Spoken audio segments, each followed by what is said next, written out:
Hey guys, welcome back, and today I'm going to use a little bit of Metal Gear Solid 5 Ground Zeroes gameplay, just to mix up, break up the monotony of Skyrim for a little bit.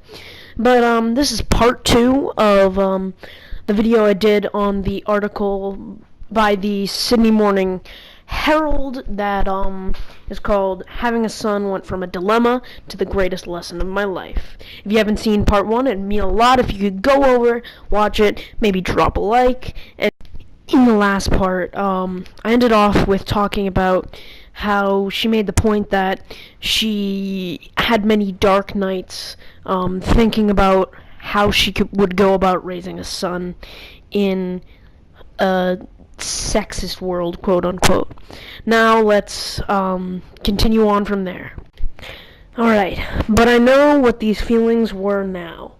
They were a manifestation of the same feelings I had a few times over the past year. In this, quote unquote, patriarchal world. This world where even the best men, and women for that matter, engage in casual and ingrained sexism. How will I raise a son who respects me the way a daughter would? Who sees women just like him, as human beings? Now, this shows how awful this child's life is going to be. His mother is talking as if all men are just programmed to be sexist robots. And people who think like this will end up breeding their children to think the same. Breeding their children to hate themselves. Breeding their children to think that they're evil because of who they are, or because of what gender they were born as. This is the same thing as the chronically religious disowning their children because they're gay, transgender, or any other atypical, I don't want to say atypical because that sounds wrong, but any other outsider group that people don't understand. Alright, let's continue on reading. Okay. I look at my gorgeous baby boy, and my love for him swells my heart. Here she speaks as if she's a normal parent, but the love that she's supposedly feels for her baby boy has manifested itself in this strange way. This way that will end up being the downfall of her beloved baby boy in his future. Okay. But it makes me worry whether I, as his mother, will be able to counter the devaluing of women that is obviously so prevalent in our world.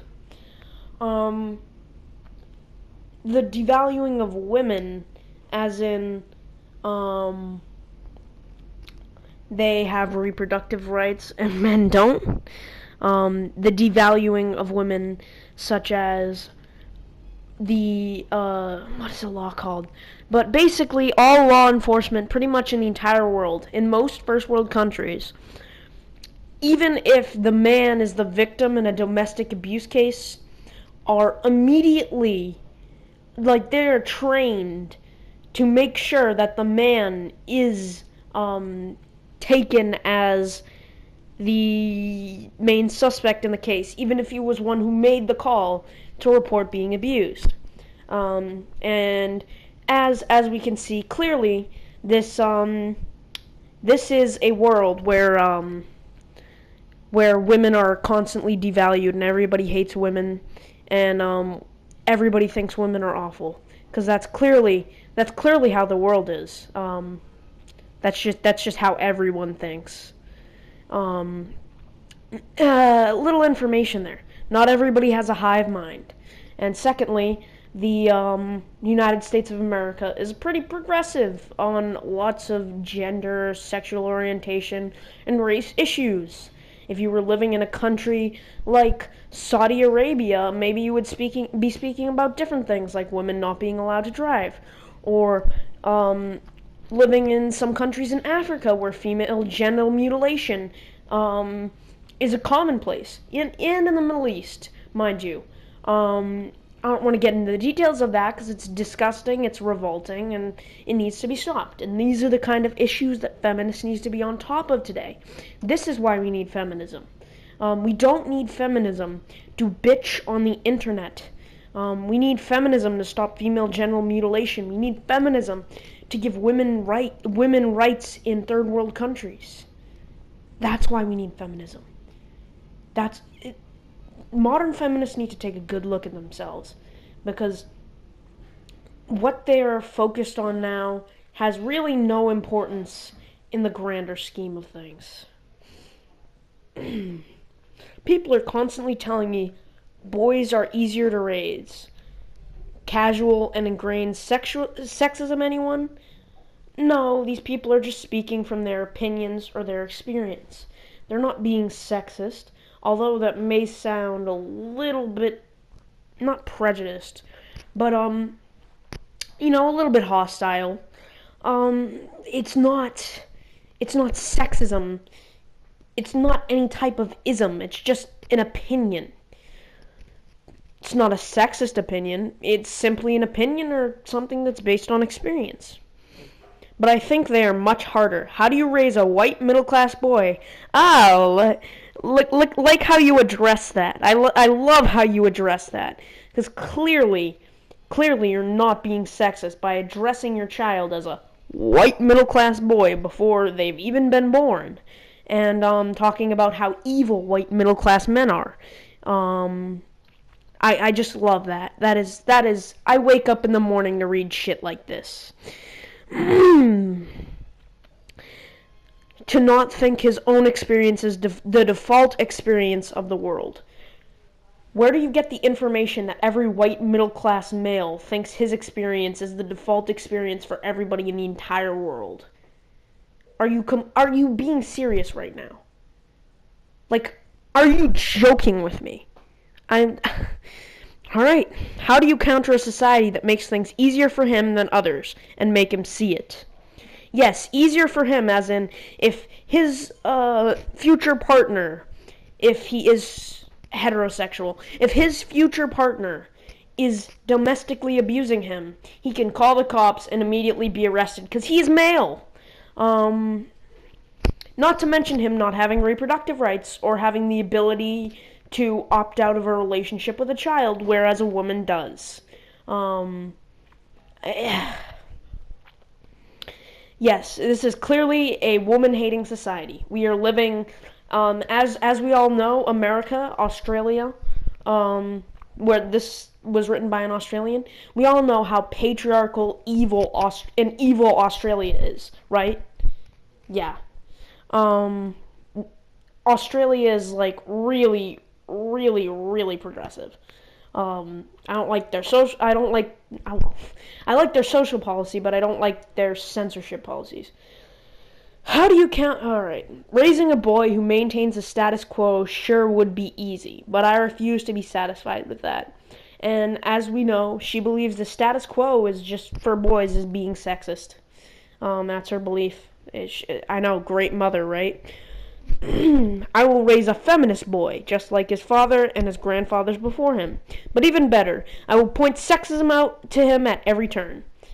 This kid is going to be so tortured and this kid is going to be he's going to grow up to be pretentious and know-it-all-ish. Because if you're pointing out something to a kid at every turn, that's sexism, sexism.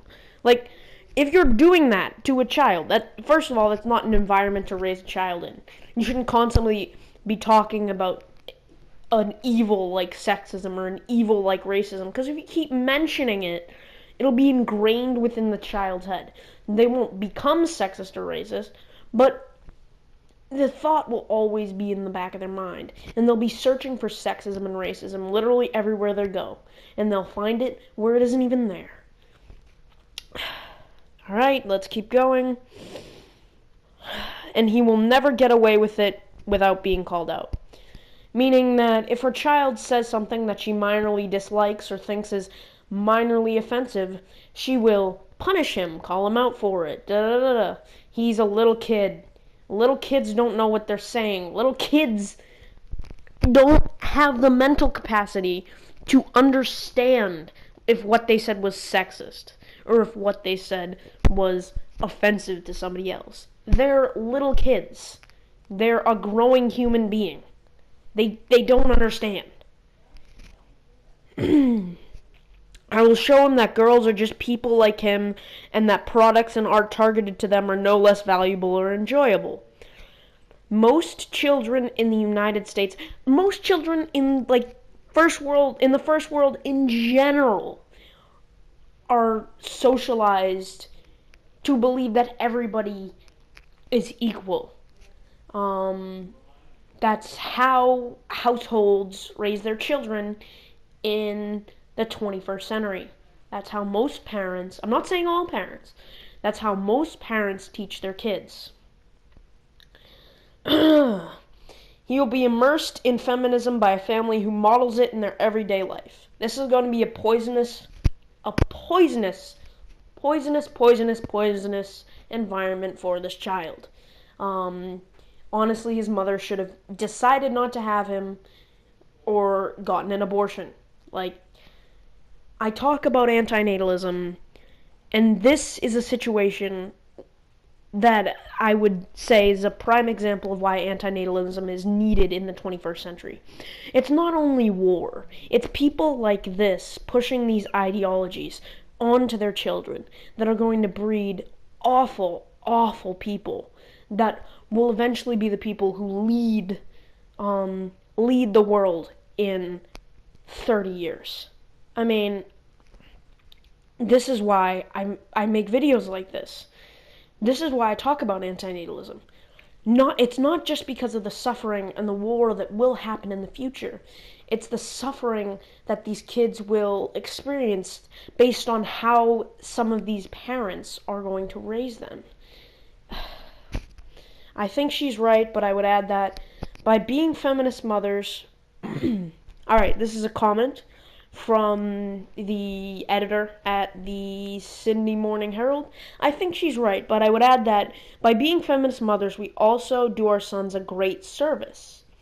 Yes, telling your son that he is born as a sexist piece of crap and must change himself at every corner is definitely a great service to that child. And a great service to the world, isn't it? And I wouldn't swap my beautiful son for all the daughters in the world. He is my son.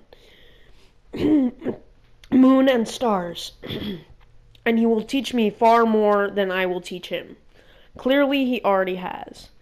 No, he hasn't taught you anything. You're just using your ideology as an excuse to turn your son into a person that you want him to be. To change who your son is. It's disgusting and it's wrong. You should raise your child, if you decide to have a child in this world, in this awful, horrible, dangerous world filled with suffering and pain. If you still decide to have a child in a world like this, please make sure to raise that child in a way that they will feel good about themselves, know who they are, treat others well, and not be a pretentious douchebag that thinks he knows everything there is to know about the world when he's 25 in a college campus. Alright? Good. We on good terms? Just explaining to you. Alright, guys. Post in maybe Friday. You guys are a great audience. I've been getting a lot of subscribers recently. I'm surprised at my growth rate. It's went up to 1 or 2 a day, which it's pretty crazy because I only upload 4 times a week.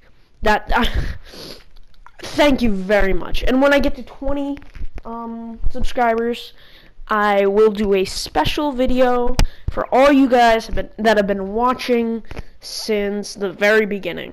Once again, like in my other videos. Huge shout out to Amanda from Forever Wolf Films. She is one of the reasons I am where I am right now, and I got here so fast. You guys have a great day, and I'll